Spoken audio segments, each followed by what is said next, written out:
In this video, I will cover up three things. First, speak up. Second, focus on others. And third, be a lifelong student of life. And this is the second classic which Dale Carnegie sir had, The Art of Public Speaking. What he has said in the first point, speak up, that speaking is like a driving skill. You have to start it first before learning its theory. So where you are, if you're watching this, and if you want to be a public speaker, go and speak. You already have what it takes to speak in front of people. You already have that. Since your childhood, you are gathering material for your speech. Doesn't matter if you have stage fear. Doesn't matter if your subject knowledge is weak. You can still speak. Because what the author has tried to communicate in this book, that no greatest orator in the history of humankind has learnt methodologies and processes of public speaking. No one has done that. The greatest orators of history, they just spoke.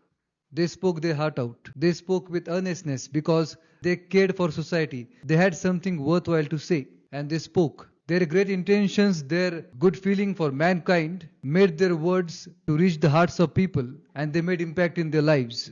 This is how the public speaking's history has been. So you don't have to worry about anything. You just go and speak. And the second thing, he tried to communicate that focus on others. And let me tell you, Dale Carnegie sir has researched possibly every subject or every kind of knowledge related to human beings, or he has studied every possible subject for writing this book, because he has covered up psychology, he has covered up spirituality, he has covered up human nature, he has covered up neurology, neuroscience, he has covered up every possible subject related to public speaking in this topic, in this book. And what he has said, that you have to focus on others, because when you focus on others, you lose stage fear. If you want to overcome stage fear, you cannot focus on yourself, because when you will focus on yourself, that time you will think, how am I looking? How am I behaving? Will I remember all the points while speaking? Will they be making a joke out of me? Oh, my crush is sitting there. What she will think of me? All these things are happening because you are focused on yourself, because of self-consciousness. But when you focus on others, when you focus on your audience, you get rid of fears. And when you're asking questions about your audience, who are these people? Why have they came here? What they want from me? What are their dreams? What are their values? What are their fears? And most importantly, what exactly I can offer to them, which can make their lives better. Focusing on others, having good intentions about others is really important for public speaking, because when you have good intentions, then these intentions will be communicated through your words, and your words will reach their hearts, and they will listen to you joyfully. Because what he has mentioned in the book, that public speaker has a tremendous power, because whatever he communicates, whatever feeling he communicates, that particular feeling reverberates through the audience, reverberates through the every single individual who is sitting in the audience. So which means, if you are communicating joy, then that particular place and that audience will give you 100 times joy. If you are communicating courage, then the audience will communicate and 100 times more courage. This is the power of public speaking, which is why people love to listen when someone is speaking, some motivational speaker is speaking. And they really pay for listening to greatest communicators, because something happens when a great speaker speaks in the auditorium. Something happens. And they want that experience. They want that resonance of that particular emotion, whether it is courage, whether it is faith, whether it is inspiration, whether it is motivation. Whatever feeling public speaker is communicating, audience wants that. And this is the power of public speaking.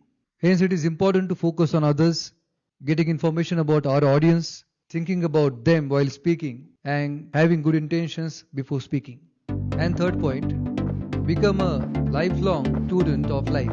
For this, you have to develop a life appreciative attitude. You have to train your mind to see whatever good is there in life. You have to see positivity in people. You have to see good things in people. You have to see good things in situation. You have to constantly and always look for whatever there is inspiring, whatever there is joyful, there is uplifting, exhilarating. You have to search for that. You have to observe that. You have to communicate to the people. Because whatever glorious and inspiring has to be observed, has to be studied, it has to be communicated to people to make their lives glorious. And this is the motto of public speaking. This is the job of every public speaker, to share what is worth sharing, Hence, for this, we have to become a lifelong student of life for communicating publicly. Because he has mentioned that if you are becoming a subject matter expert, or if you are a philosopher, let's say a scientist, you will have your knowledge in place. But what is more important than knowledge is your life appreciative attitude, your love for life, your joy for the beautiful world, your cheerful and expectant attitude towards life and towards everything.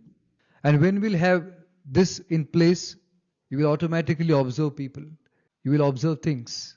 You will gather the speech material which is already there in your hearts, in your minds, in your past experiences, in your lessons, in your parents' teachings, in your childhood memories, in the messages of all great philosophers, in the messages of all great writers, poets, sages. We can speak, you can become public speaker, because in this world there are unlimited things which are worth sharing, worth communicating. I wish you all the best for becoming a public speaker in your life, and thank you very much for watching this video, and subscribe to this channel for becoming a leader in your life. Thank you very much.